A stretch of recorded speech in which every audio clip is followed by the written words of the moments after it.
Hello, everybody, and welcome to the 2019 Rap Album of the Year video. Now, originally, I had planned to upload this, and while it was still 2019, but I don't know, I didn't get the chance to. But it's still early 2020. It doesn't really matter. I still might have some more 2019 or maybe a decade type list videos coming within the next month or so. So I might go more to those, but yeah, it's early 2020. But we're gonna talk about the 2019 Rap on the video. Now, remember last year? Oh man, what was it? There was okay. It was Kids See Ghost versus Daytona on the other bracket.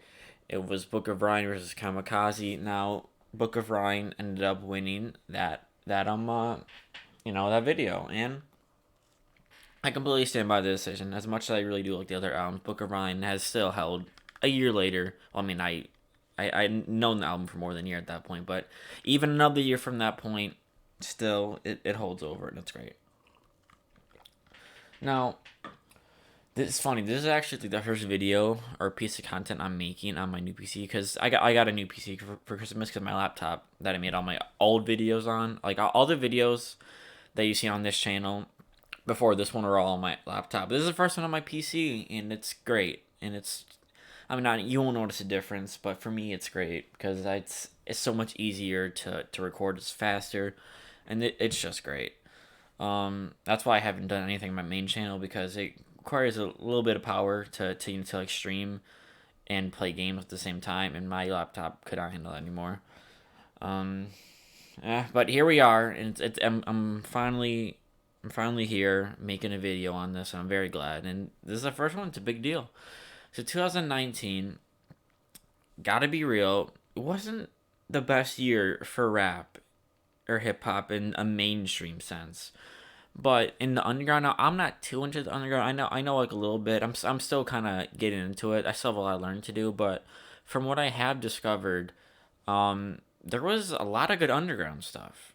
But like I said, I haven't listened to everything, but from what I heard, I was underground definitely took over mainstream. There were some decent mainstream releases this year. I'll get to some honorable mentions at the end after I decide the winner, as always. I don't know why as always, but whatever. So only one of these albums is mainstream. You could make an argument for some of for like the other for Bandana and Nina maybe. No, it's weird. I don't know how to judge it personally, but yeah, it was quite a year. I feel like this year 2020 will be much better. I can only hope. So let's just get right into our four contenders. And now I get four, same as last year. If I really wanted to, I could have gotten a couple more, to make it a bigger bracket, but they're probably just the. But thinking back on, there really were not albums that I enjoyed as much as these four right here. So I think we should just get right into the contestants. All right. On the left side, we have Freddie Gibbs and Madlib, Bandana. This is a sequel to the 2014 album Pinata. Now that album is amazing. Pinata is, so this is a lot to live up to. People didn't know whether it was gonna live up to the expectations, whether it was gonna be better. I mean, obviously that's all opinionated, but yeah, it was a pretty big release. I listened to it at midnight because it came out, and I was like, oh, well, I'm not tired. I might as well listen. And that was in June, wasn't it? Or was that July? Let me check. I know no, it was June. Let me check my notes out because I sort where what I've listened to in what months. Yeah, okay, it was in June. I thought so. I just had to confirm. And next up, we have Nina by Tech Nine. Now, some people might not like this choice. Some people think Tech Nine's bad and corny. Now, they like to group Tech Nine with the whole Hobson, Joyner Lucas, NF corny group. Now, I have nothing against rappers like Hobson, NF, all that stuff, right? Joyner Lucas. Now, I don't listen to them because they're not for me, but I'm not going to judge someone else's taste because that's just what they like. I mean, I have a friend who listens to NF and I make fun of him for it as a joke. I don't hate NF, right? I just don't listen to him. But I guess a lot of people associate Tech Nine with them, and I mean, so what? It's still just music. It's all subjective anyway, so that shouldn't matter if people like that group of like NF, a Token, Logic, all those kind of rappers. But Tech Nine, is I guess the one I listen to from that group. Um, I don't know, man. Tech, he has been rapping since the '90s. He has a song with Tupac. He has one of the most underrated discographies. He's one of the most underrated artists. He's one of those people where like a lot of people they've heard the name, like they know who he is, but just no one like listens to him. Probably because he's like an independent artist. But I mean, I feel like he's gotten more recognition in recent years, certainly than before. I mean, that's bound to happen, especially since he's always so active. But yeah, not a lot of people listen, unfortunately, which sucks because this album, like it's obviously one of the best of the year in my opinion. This album proves how he has not slowed down his technical ability, not slowed down lyrical ability, not slowed down. He still has features with Chris Calico, or Chris Calico, however you say it, and I don't know, man. People need to stop overlooking him. Just check out this album. I'll get more into it later. And then next we have Benny the Butcher, The Plugs I Met. I listened to this album a few months after it came out because I wasn't too much into Griselda at that time. I was kind of I was iffy on him. I listened to some. I wasn't impressed, but I also didn't dislike it at the same time. Is the whole Griselda thing is growing on me a lot though. But The Plugs I Met from Benny the Butcher, one of the three main members of Griselda. And if you don't know Griselda, well, you got a little research to do. They're really climbing on popularity right now. So definitely check them out. West Side Gun, Conway the Machine, Benny the Butcher. Those are just like the three main members. Griselda.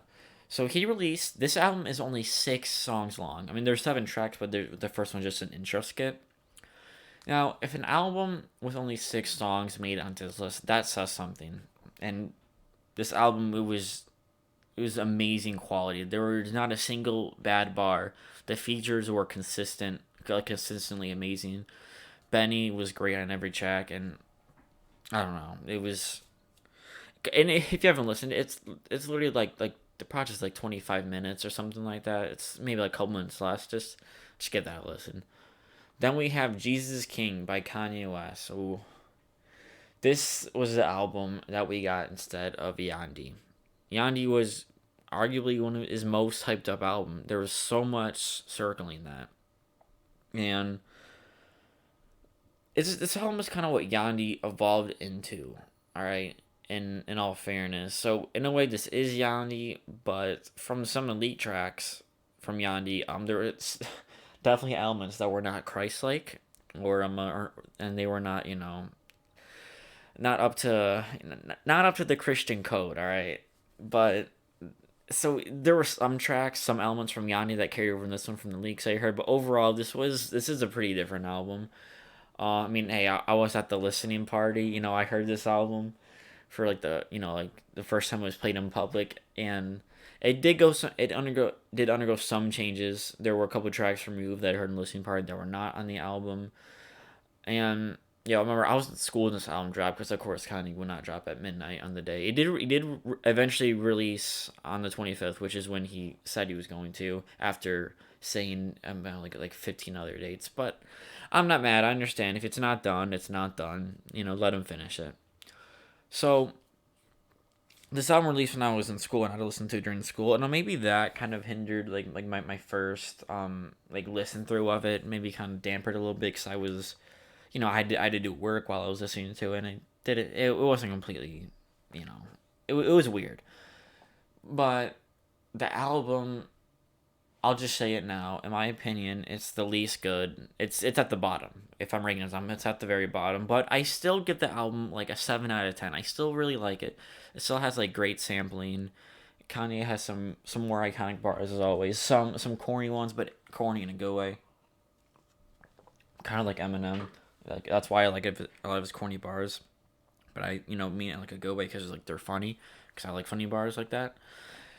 Yeah, this one was very short too. It was longer than Ye though, so at least he's it's a couple minutes longer.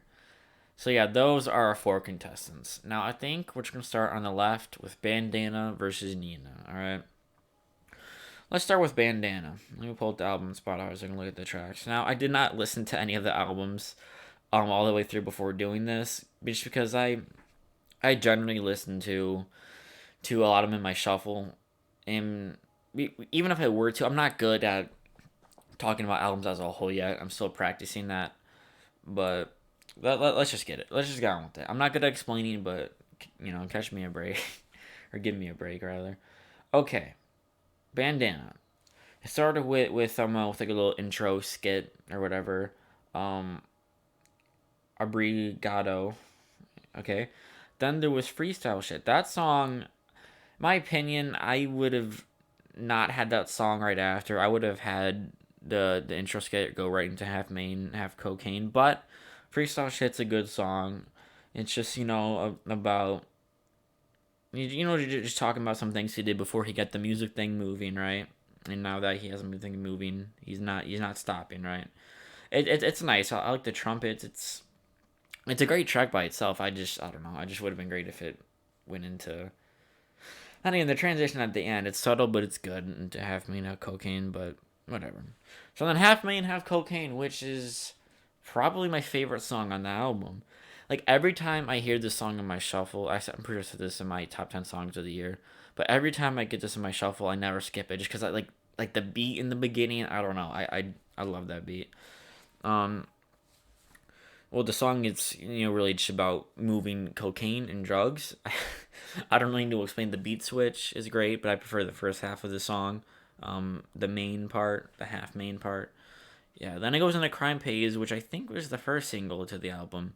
I actually did not listen to. Um, uh, I listened to Crime Pays after the album came out. I didn't listen to it as a single for some reason. I don't know why, but this is one of the best songs on the album too. This it's just a very smooth Madlib. He knows how to make just perfect beats for Freddie. It's just I don't know. It's a perfect match with them. Like I don't know. That's I don't know what to say. Like the chorus, I'm pretty sure that's a sample from something. I'm not gonna pretend like I know, but it's just the most smooth song on the album. I don't really skip that one either. As well, it has half main, half cocaine, but yeah, incredible song.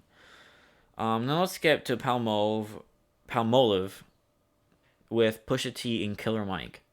Pusha T, I love Pusha T. Obviously, Daytona is one of the best albums from last year. And then Killer Mike, I don't have too much experience with him. I mean, I plan on listening to a Run the Jewels album soon. All three of them, but from what I've heard of him in a few features, he's great, and he's great on this one too. I mean, he just shows the chorus, but yeah, Freddie has some bars about well, he kind of comes off as an anti-vaxer unless I'm you know misunderstanding what he's saying. But from what I understood, he's an anti-vaxer. That's interesting. And then Pusha T had a great verse, probably one of the best from this year. It's Pusha T. He's going to rap about cocaine and bricks and everything. But I love the bar where he's like Obama opened his door, no one else was a criminal. I like that line. Um, Fake names. Moving on, it had like the beat switch is on that one.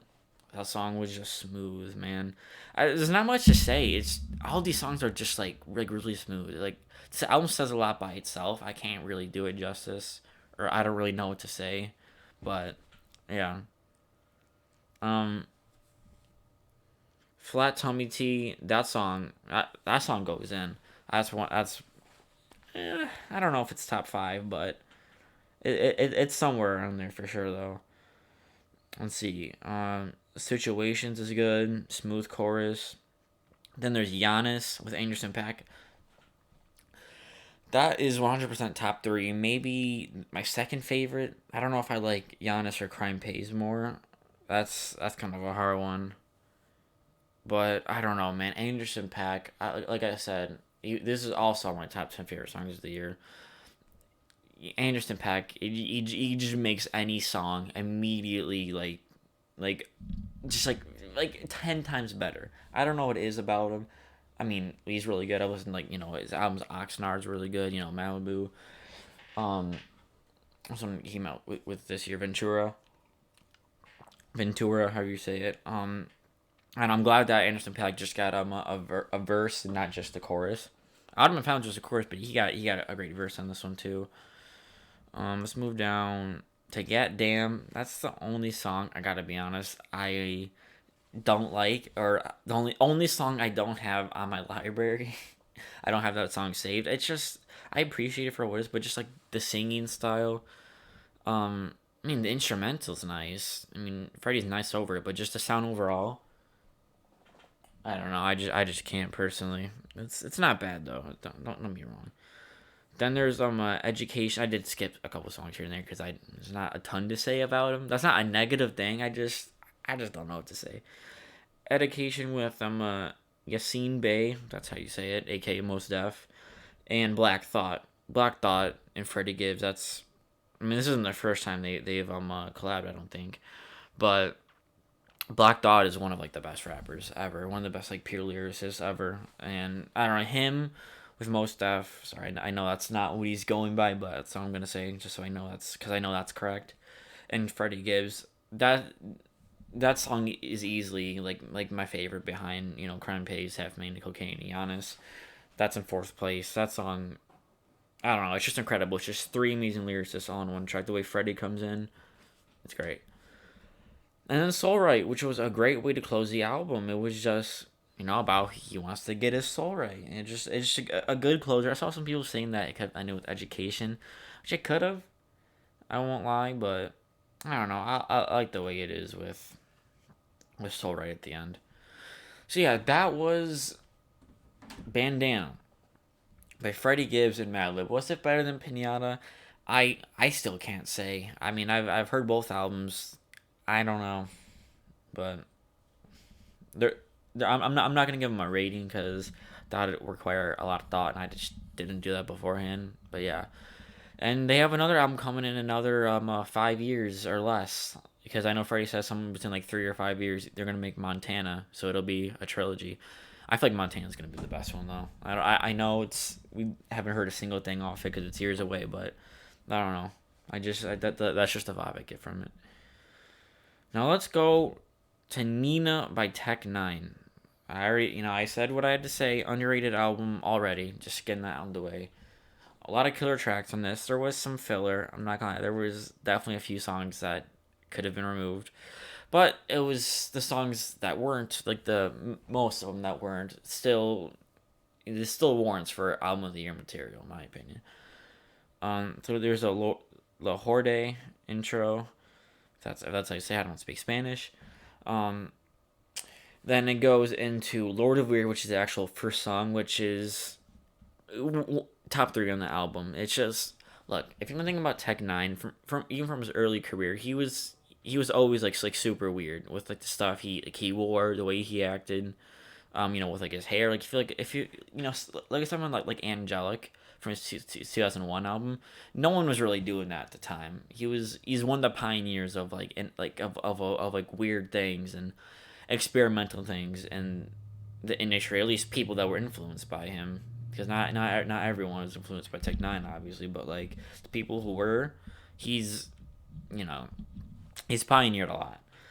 So yeah, that's what the song is about. Just about he's kind of like the Lord of Weird. About he's been at this weird stuff since like the beginning of his career. He's never switched up.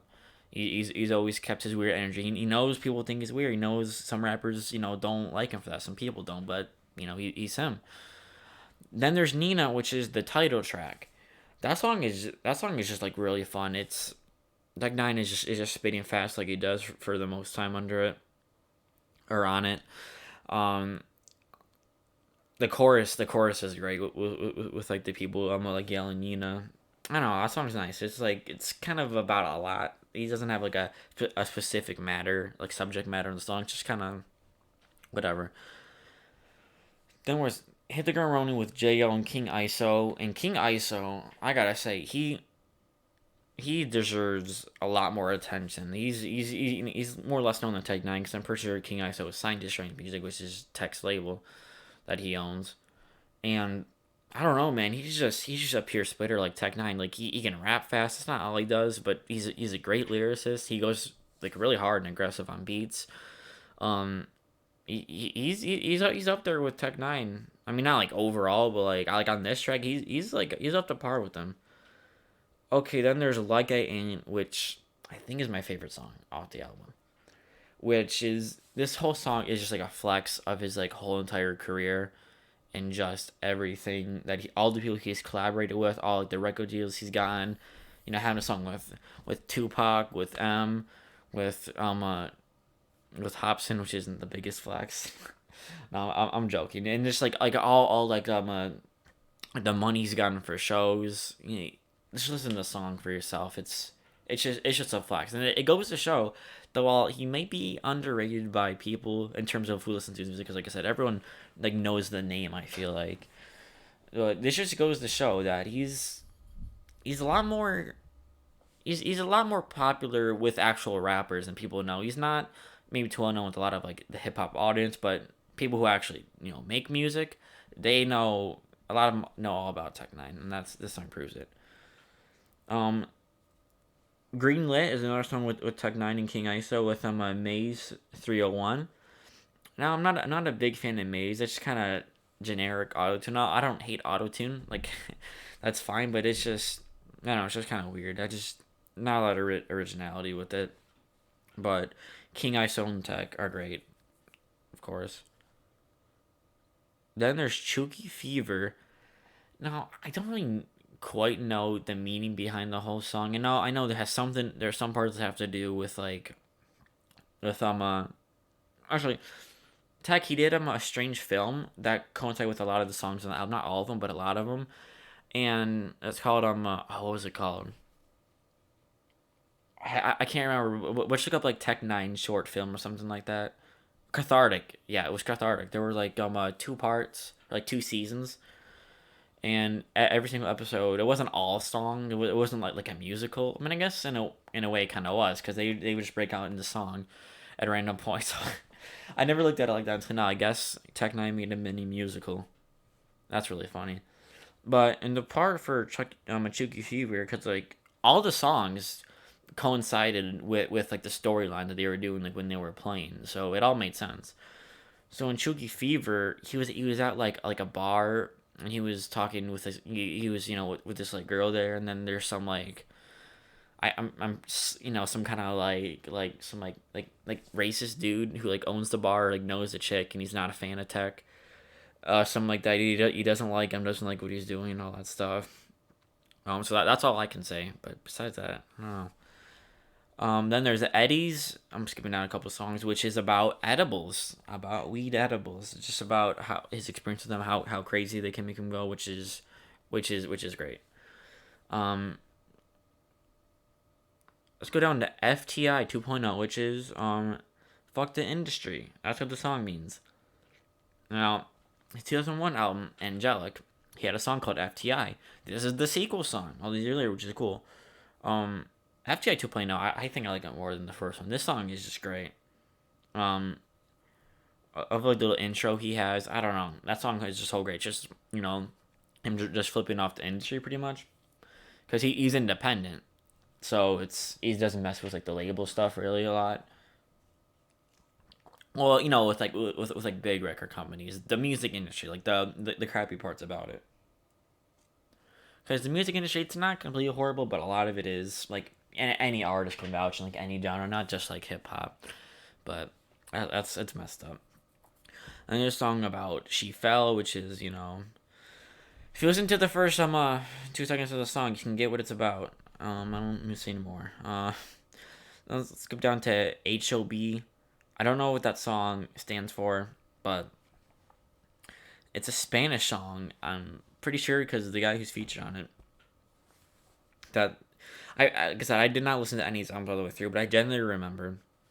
And that song was definitely a Spanish song. I mean, I'm not big enough. I mean, Tech Nine wasn't rapping in Spanish, but there were some Spanish elements. Like the guy he had featured and everything. Then there's I don't remember. I own member, which is I don't remember. Yeah, it's kind of like a weird tongue twister. So that song is well, in the cathartic thing, it's about not because like in the cathartic thing, him like Tech, Chris, Chris Calico, which is one of his, his like best friends, like in real life and like in music. They've been collabing since his, I don't even know how long.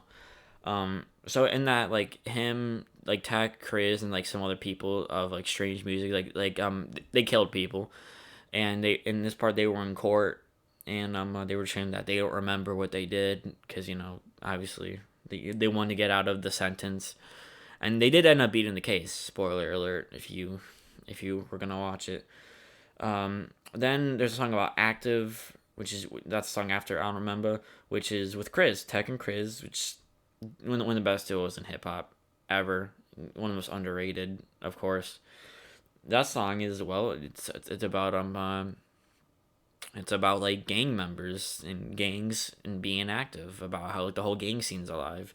And actually, I love Chris on the chorus. That's like his. I don't know. It's like he was featured on several songs on the album, but that's like my favorite part of him on the album was like the feature on Active. It was great. Then there's Easier for You with Chris again and Jelly Roll. Never heard of Jelly Roll up until this, but it was alright. Like that was a song about. It was like I know this is professional. I don't know what I'm talking about. Pretty much about like when someone's going through like some kind of like sadness or depression, about how how about like they make it harder on the people around them, like family and friends trying to help them, like the people who are depressed, they make it like way too hard for family members and friends to try and help them. The song is like, don't treat me like this just because it's easier for you, because like the person wants to help them. That's what the song is about, so it's a nice message. Then there's I Caught Crazy Forever, which is just a song about how he's always been weird, about it's hurt sometimes, but he's always been able to embrace it, and he's gonna keep his crazy and weird forever, which is, I think, it's a great message, to embrace your individuality. And yeah, great message. Love that song. Then it ends with I'm Sorry, which is okay. Let's see that song. Well, it plays in the cathartic thing with him, like after he beat the case with all his family and friends. They're all celebrating, and that's pretty much what this song is about. I mean, it's just after he's talking about like how after all this music's done, you can still be with like family and everything. It's just, I don't know. It's just a nice kind of like family celebration song, and like family and friends and all that. It's great. And that's how he closed the album. That was the final track. Now, I will say there were a couple of filler songs that I skipped. I don't listen to every song all the time, but I saw about the song Sade. I still listen to all of them every once in a while, but it was like the low points were just the filler points just kind of took it down a little bit, but the high points were like super good though, especially like I Ain't, I Caught Crazy, Lord of Weird. It was great overall. Next, The Plugs I Met by Benny the Butcher. Like I said, 6-song album. This one won't take long to go through. Now, if you know anything about Benny the Butcher, he's very aggressive on tracks. I don't know. It's just like naturally. It's just like how he sounds, and this album is no exception. Now, you guess you could technically say it's an EP, but I mean it's listed as an album on Spotify, and I'm just putting it in because it was a really great release. Because each song was just that good. Okay, there was an intro skit, so like I said, only 6 songs, 7 tracks, but 6 songs. Now the first actual song on the album was "Crown for Kings," featuring Black Thought. Now, if you remember my top 10 songs of the year video, I had um used "This Gospel" by Kanye from Jesus is King as my number one. Guess what? I knew it would end up changing at some point, but I am replacing that song. I know I can't go back in the video and do it, but I am officially putting "Crown for Kings" featuring Black Thought by Benny the Butcher as my number one song of this year. And this song is just one of my favorite hip hop songs of all time, like top 10. I don't know why this song is just so good, cause this song is flawless in my opinion. It's one of the most flawless songs I've ever heard. It's only 4 minutes long.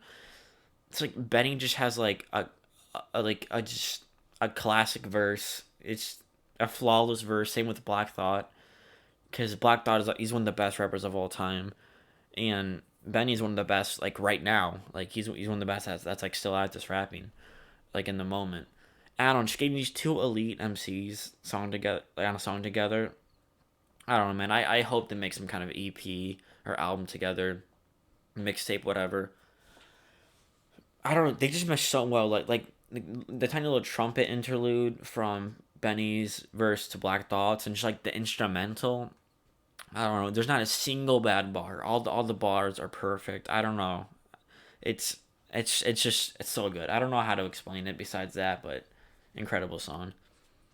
Then he went. Then there's Sunday School with 38 Spesh, I believe, and Jadakiss. Now everyone Jadakiss has been rapping for a long time. He's pretty well known. I'm gonna be honest. I'm not gonna be able to explain the songs very well because it's really like the same thing about in each one, which isn't a bad thing. It sounds like bad, but it doesn't get repetitive because like the way like they like change up. It's just about like street stuff, like drug stuff, just like growing up and dealing with all like the crazy stuff they've had to see, and just like money, bricks, all that kind of stuff. That's like the whole entire project, but it's good though. It's all of it is. Um, Except for the last song, but we'll get to that. Then there's Dirty Harry with R.J. Payne and Conway the Machine. Conway obviously killed his verse. R.J. Payne did as well, and obviously Benny. Um, then there's Took the Money to the Plug's House. I think that song's pretty self-explanatory what the song is. He took the money to the plug's house, and if you don't know what a plug is, well, I then there's 18 Wheeler with Pusha T, which is my second favorite song on the album. Dude, Benny needs to look. Sorry about that. Benny needs to look into making projects with both Pusha and Black Thought, because the chemistry between Pusha and Benny was great. The instrument, oh, like I never skip that song when it comes on. Just like the instrumental, like straight from the beginning. It's just I don't know. It goes hard. That's all I can say. Push has a great verse, as always. I love the intro where like both like Pusha and some of Push's vocals and Benny's are kind of being like mixed into each other. So there's a whole just like 40 seconds of that, and I don't know, that part's great. Um, and there is the final song in the album, which is 5 to 50, featuring India. No, that song is actually not really about more so about drugs, really. It's just kind of more about like the like struggle and come up and a lot of stuff he was surrounding, which I did mention that earlier. But that song wasn't really very drug focused, which is great. But like I said, even like the five other, actually, Crown for Kings wasn't drug focused. I mean, there was mentions of it, but mainly that's not. The song was just about like his general life coming up. But yeah, I guess like the other like four songs mainly about like drugs and bricks and all that. Didn't get repetitive though, so I don't know. I don't know how someone can do that with just like a 6 song project. I hope Benny does something like that again in 2020 this year. I don't doubt he will. I don't doubt he will. Okay, yeah, that sounds right. I thought I messed up more myself. Hey, I'm still getting used. I'm still always stuttering and stumbling. I should start writing scripts more, or at least notes. I don't know. I don't like doing that. I just kind of like going in freestyle to my videos, but I know I have to start so they're more quality and they're shorter and just so I don't repeat over myself. Hey, whole channel's a work in progress. Also, this is a new mic for all my other videos, so if it doesn't sound that good, bear with me because I'm gonna have to go through adjustments because like right now it's like kind of far away from me. Well, compared to what I first had it at, the whole thing is an experiment. So I'm just gonna, you know, it's gonna take a couple of videos or something to get fully used to find something that I for sure like. So, final contender we're gonna talk about Jesus King by Kanye West. 10-song project, not counting the intro because it's just like the Sunday service choir. Like I said, we know the whole backstory of this album. There was a lot coming up to it, so let's just get right in. Every hour was just the Sunday service choir, just saying like every hour, every day. It was actually pretty nice. I don't listen to it anymore though, just because I just doesn't do anything for me. But I respect it for what it is, and yeah. Then there's Salah. This was a great way to get into the album. It was just I don't know, just like the build up to like the hallelujahs, and then like the louder hallelujahs, and then just like the outro. The song is very like cinematic, right? It's a very cinematic experience. It's I don't know. Hearing that song for the first time, it was a pretty wild experience. That I don't know. If the song was just like I don't know if he changed it more, I feel like it could be on par with one of his like best intro songs. If you're not counting every hour, but I don't know. It was great. Then it goes into Follow God. This is probably the best song on the album. This is kind of like a yikes type of song. Remember, like you're like the parallels because like Anye, there was I thought about killing you, which is kind of like a mostly like kind of like slow paced build up song similar to Salah, and then I thought about killing you goes into Yikes, which is kind of like a like an upbeat fast like like hyper song. It's a banger, right? That's what it is, and Follow God is a banger because it's upbeat. Um, Kanye is rapping, all throughout it. It's where it's where the whole line about being Christ-like comes in from, which has kind of become like a little bit of like a meme. Um, like his scream at the end, just like Yikes had a scream at the end too. I doubt this was some coincidence. He probably did this on purpose. I don't blame him because it's a cool parallel. Then there's Closed on Sunday. A lot of people didn't like the song, mainly for the Chick-fil-A bar. I like the song. I don't know what to tell you. And then like when like kind of like the beat switches when he starts after the whole like when he goes like no more living for the culture, like we nobody slave, and then it goes into that like the beat kind of changes. I love that part. I don't get why people hate this song. I feel like it maybe was something that kind of grows on you because I'll admit like the first couple times it was like I mean it's nothing special, but now I love it.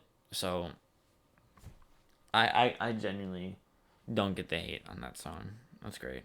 Even the Chick-fil-A bar and the Close on Sunday, like Close on Sunday, you're my Chick-fil-A, you're my number one with the lemonade. I like that part too. Then there's On God. When I heard the song being played, like when he's in like a listening part like the night before it came out, that song sounded insane live. Like being played in the stadium. He wasn't performing it live, but he was playing it live. You know, that song. I mean, it sounded. I'm not gonna lie, it sounded better. Like when it was in that big like crowd where like you could just those like huge speakers or the big wide area. It sounded better like that. But I still like it here. It has some iconic bars. Like of course it does. Like like that's why I charge the prices that I charge. I can't be out here dancing with the stars, referring to how absurd the prices are on most of his merch, which I don't. His family's not gonna starve. He's rich. Kim is rich. His whole entire family or her entire family's rich. I mean, he's not gonna starve, but I guess if you want to charge, no one can stop you. It's your stuff. But I don't. I'd probably buy. I don't have any clothing merchandise from him. As much of a big fan of him as I am, I just I can't pay that much, but at least he keeps his CD and vinyl at a regular price. By the way, I still have not gotten my CD or vinyl for Jesus is King. I have not gotten the shipping email, and it was supposed to ship by now, but whatever. Then there's Everything I Need. Now this was a leak originally called The Storm. Now Ty Dolla $ign was always on it. Um, I believe Aunt Clemens was, but I'm not entirely sure. But in the original leaked version, it was XXXTentacion who was actually on this song, and obviously it was he wasn't alive to record his verse. They just kind of took his verse and put him on the beat, so he didn't really match the song. Uh, the original, in the song where Aunt Clemens goes, we got everything we need. The original version was "Girl, you owe it to yourself," but it's in like the exact same, like rhythm. So they did definitely change the song a good bit. Also, I'm sorry for saying obviously a lot. My talking skills are still work in progress, but I feel like I'm better than I used to be. At least this video is not gonna end up being an hour long like my other album of the year one is. It's gonna be kind of close, but not really. Then there's Water, which is a song I feel just just about like letting Jesus Christ and the Holy Spirit flow through you, which it's a nice message, right? Like I'm a Christian myself, I'll be honest, but I mean I'm not really into Christian music though, just because I don't know, that's just not my thing. But I do like the message. I do like the way it sounds. It comes off good. It's a good song, and Clemens has a good singing voice. Then there's God Is, which is a very beautiful song. It's that song's about how like God has like saved him, through like what he's going through, like really lifted him up and brought him to like a new place of happiness. Which it's nice to hear him like singing. Now he might not be the best singer, but who cares? He has passion for doing it. It still doesn't sound bad though. Like the instrumental is good. It's I don't know. It's a song you can definitely vibe to.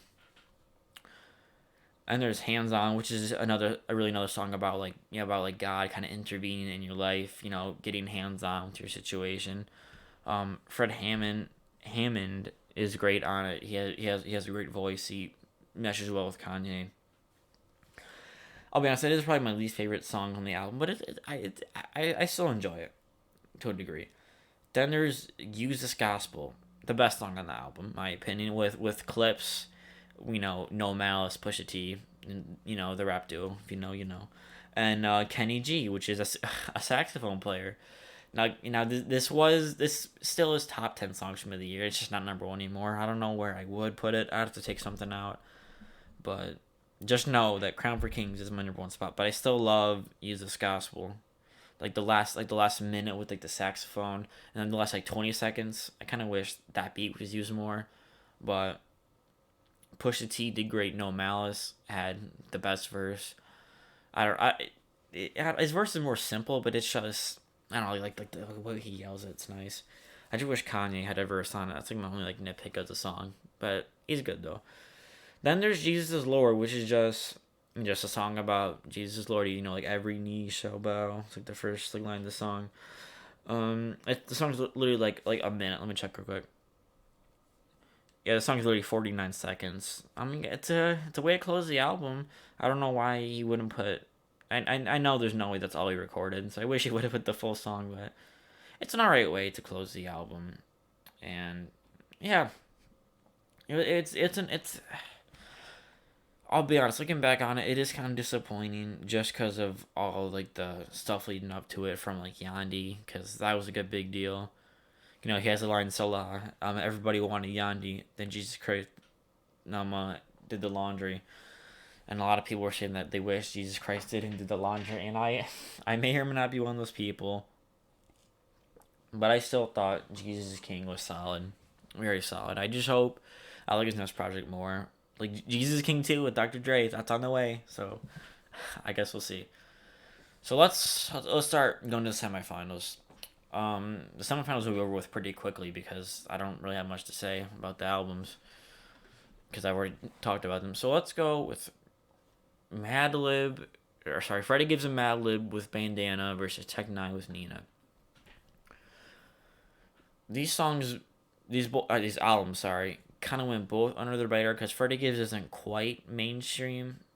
No, he's definitely not mainstream, but he's not that underground though. Like he's definitely become a lot more popular, but he's not fully mainstream yet. But he's more mainstream than Tech, that's for sure. But being underground or mainstream, that's not a measure of quality and how good someone is. But yeah. So these albums are both very lyrical. I'll be honest, Nina has some filler. Again, really, what is like the definition of filler? It kind of depends like the message you're going for with your album, and I don't know. I think, yeah, really looking back on it, feels probably not the right word. Just like songs, I just don't like maybe, or just I don't vibe with that much, because, well, then again, it's something like cathartic, like Tech Nine's short series. The other songs that weren't included, those actually would be filler, but that doesn't necessarily make them bad either. I don't know, that's a whole different argument. There are some songs on Nina I don't like, only maybe like three ish, and there's only one I don't like on Bandana. Um, I know a lot of people might be mad for being for some people might be mad. No, not a lot of people are gonna see this. Let's be real. But if a lot of people were to see this, a lot might not be happy with Nina being on here. But a lot of people didn't listen to the album. But whatever, whatever. So which one's better? Which one's better? All right. I mean, I already knew going into this. I already know what the winner's gonna be. But you know, now for this semifinal winner, the winner is Bandana, Freddie Gibbs, in Malibu. Tech Nine. I'm sorry, but it is an honor to be. I don't mean it's not pretentious or anything, but like it's a big deal for me to to put albums into my top of the year because like these are like top tier albums, and Nino was one of them. Despite not winning, the album is still extremely solid, and I love it. All right, but Banana did win. Not just because there was one song I didn't like and there was three I didn't like on Nina, but more so just like the highs to this were just higher than Nina, just with like the production. I mean, it's kind of not fair going up against Madlib, but it was better though overall. Now let's go to Jesus King versus the Plugs I've Met. All right, they're both actually like 25, 27 minute projects. There's some in that range. They're both in the 20-minute range, but as much as I originally did have one album winning, but I had to put my bias aside. So the winner to this semifinal bracket is The Plugs I Met by Benny the Butcher. I know. I wanted... Oops. Get over there, please. No, I'm moving the whole entire thing. Professional. It's kind of touching Jesus King. Let me move it up a little bit. Nope. There we go. There we go. It's a lot uneven. So originally I did have Jesus King over it because Kanye's like like one of my favorite artists of all time, probably like the first, tied with some other people, like two other people. But I just had to put it aside. The production on it's very different styles of production. Jesus King versus Plugs I Met, but I'd say overall Plugs I Met probably had better production. I don't know. That's something I actually have to think about. But just like the bars on this song or on this album were just way better. There weren't any corny bars. But like I said, even the corny bar thing is not a negative. But this every line was just amazing in the song. And this song or this album, I need to stop saying that. This album has Crown for Kings. That's better than any Jesus King song in my opinion. Like no offense to Kanye. Like I said, he's still favorite artist of all time. This album still is one of my favorites of the year, despite it not winning. It still is one of my favorites. So yeah. Now we're in the finals. Bandana versus Plugs I Met. Now Bandana is about 20 minutes longer. I don't know if how much length is really a factor. I don't know. This is gonna be tough because it's actually funny because Freddie Gibbs and Benny, they're friends despite not having any songs together that I'm aware of, any recent ones rather. Because when Freddie did his tour for Bandana, Benny was a guest on a lot of the shows, so that was cool. So it's cool that they're close, but I should they'd make some songs like some new songs together or something. Because I don't even know if they have any songs together because I'm not. I still have, as much as I do like Freddie Gibbs and Benny, I still have more research to do on both their discographies. So these are both kind of underground-ish albums. I say Plug Them is more underground, but not by much. Um, I mean, yeah, they're both they're both like albums. Centered around like drug.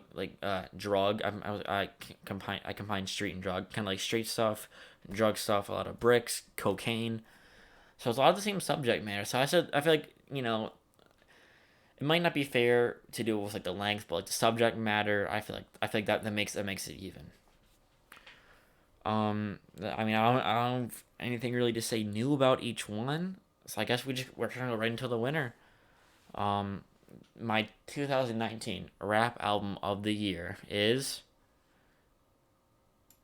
Oh wait, is it? Which one is it? It's I already know, obviously, but It's Bandana by Freddie Gibbs and Madlib. Congratulations. It won my 28. It looks kind of weird there. It won my 2019 rap album of the year. This album, when I first listened to it, I was just like, it's all right. But as I kept listening, I was like, okay, this is it gets better every listen. With songs like Giannis, Education, Crime Pays, Half Million Off Cocaine. Oh man, like Cataracts, Good Massage Sheets, like Flat Tummy Tea. The only song I don't like is Gat Damn, but even that has some enjoyment, even though I don't listen to it like ever. But I don't know. It's not that it's like that much better than Plugs I Met. It's just I don't know. The quality on it was insane, and I don't know. It was just the best of the year in my opinion. What more can I say? Um, Plugs I Met was close though. I probably rate Bandana at like a 9 out of 10. Before I used to have it an 8, so it could easily turn into a 10 one day. Album range change for me usually more as I listen to them. So yeah, that there we go. 2018 Book of Ryan, 2019 Bandana. It's entered the rap Hall of Fame for me. I guess that's the thing now. I just invented on the fly. So yeah, shout out to Bandana. Everyone, if you haven't listened to this album, just go to listen. It's only like 40 some minutes. You will not be disappointed. At least I hope. It's possible that you might be. Now, Jesus King, I'm sorry. Nina, I'm sorry, but you guys still both top tier albums. Now, I feel like it's time to go over a couple or a few honorable mentions. Now, I listened to a lot of albums this year. I still might do a video talking about all the albums I listened to on the later half of the year. But, well, this year I listened to a total. This isn't just one, this is just project I listened to in general. I listened to a total of 91 projects in 2019. I wish it was 100. 2020, like this year, I feel like it's gonna be definitely above 100. I'm definitely going to go a lot more crazy this year. But 91 is still a lot. But yeah, let me go through my list because I track everything I listened to for the first time. Let's see what's some other honorable mentions for the year for rap album. I also will mention my non rap album of the year in a minute too, and some honorable mentions along with it. What else here is up there? You you know what I'm saying about Daniel Brown? That almost I did have it in here originally, but I don't know. I did put Nina over it. That was close. Also, The Lost Boy by White Band Corday, another honorable mention. That was also in the original like semifinals. But I don't know. It is extremely solid. If I had to choose between you know what I'm saying and Lost Boy, oh actually I don't know. But just know that those two they were my first two picks behind all these four. So yeah. Hitler was Aramis 7 by West Side Gun. That one was extremely solid. I love that. Look What I Became by Conway the Machine. That was really good. Very solid. What Machine Gun Do by Griselda, which is Benny the Butcher, Conway the Machine, and West Side Gun. That's their whole collab album. That is up there as well with Lost Boy, and you know what I'm saying. Cause dude, that song had the Bang remix. Like I already like Bang enough with just some Conway when it released back in the summer, but with like the added West Side Gun verse, which is like really short, and the Benny verse. Ooh, I love that. I love the remix and City on the Map with 50 Cent. Like 50 Cent on the like being that aggressive on it beat. It was I don't know. It was great. It was great to hear. And then just like Chef Dreads, like Cruiserweight Coke. That whole album was great. That's a contender as well. But yeah, so those are my other rap album contenders. But okay, my non-rap album of the year video. Sorry, my non rap album of the year. So I'm not gonna do a whole video on that. Now I don't know whether like if I'm combining all genres, like of the year, I don't know which one I would put over. I don't know if I'd put Bandana over this one or not. That's a different thing I'd have to think about for a while. But for now, let's just go just completely non-rap. My non-rap album of the year video was Norman fucking Rockwell by Lana Del Rey. Now, when I first listened to the album, it was dreadful. Not because the music was bad. It was just kind of like the mindset I was in. I was just in like kind of like an angry mood at the time. But like everyone on my timeline was talking about it, and I did plan on listening to it the day it came out. And so like I wanted to listen to it so I could actually see what people were saying, agree or disagree with them or whatever. And the album is like a little over an hour, and I don't know, I have a hard time listening to albums over an hour, but I did force myself to listen to it in one sitting. Now I know that makes it seem bad, but like literally as I listened more, it just got better and better, and it still is getting better. It was just one of those things where like my headspace and where I was at the time was affecting it. It wasn't the music itself. See, my first listen was dreadful, but it wasn't. It wasn't because of the music though. But yeah, that album is for sure my non-rap album of the year. My non-rap album of the year. Um, I don't know, man. I think it's Lana's best work yet. I've not listened to all her albums yet. I'm going to finish them all up throughout 2020. But like, dude, like the intro track, which is Norman fucking Rockwell. That's like the title track is the first one. The first one. The Mariners, if I'm saying that, Mariners, I believe. I'm butchering it, I know, but I had to set it right, one of those two pronunciations. So that Mariner's apartment complex. God knows I said that wrong. Doing time, the greatest, which is my favorite song on the album. Bartender. The whole thing is extremely solid. There's not a bad song on the album. It's very good. That's all I can say. When We All Fall Asleep, Where Do We Go by Billie Eilish. That's for sure a honorable mention. Let's see what else. LSD. I know a lot of people didn't like the LSD album with Labyrinth, Sia, Diplo. I thought that was good. Let's see what else is there. Hmm. Oh yeah, Imagination and the Misfit Kid by Labyrinth. That was actually really good. That's for sure an honorable mention. And I would say that's it. I would say those are my two other honorable mentions. There are some albums that this year that I didn't want to listen to, and I will. I just didn't get to. So for all I know, there are albums that could have been on my honorable mentions list, or who knows, even one of the members of the semifinals. But I couldn't get to everything because I don't like to force myself to listen to music. I do some of these albums I've listened to, like on my list of like the whole 91. Some of them were a little forced, and it kind of hurt to do that. But I need I need to make sure I don't do that in the future because it really just tampers the music experience, like when you force it. But yeah, there are some 2019 releases I'll listen to this year, and unfortunately, there are some that could make it onto these lists that just won't because I didn't get to them in time. But they'll still be great regardless. So I guess that's it. This Wow, I really want this to be shorter. I apologize. But that was the video. If you made it all the way through, I know like no one did, but if you did, thank you. I will like cannot. I'm not gonna make any kind of like money deal or something like that. I was gonna say I was about to say like I will like cash app you like $5 or something like that. But someone could either just go to like the end and see this, although I don't know when will. But regardless, I'm thankful for anyone who even watched a few minutes of this. Now that I'm this new PC, more videos, 100% on the horizon. Just look out, right? I got a lot of stuff in the lab, a lot of ideas I'm cooking. I might do some more 2019 list type stuff, but I guess we'll see. So, yeah, thank you.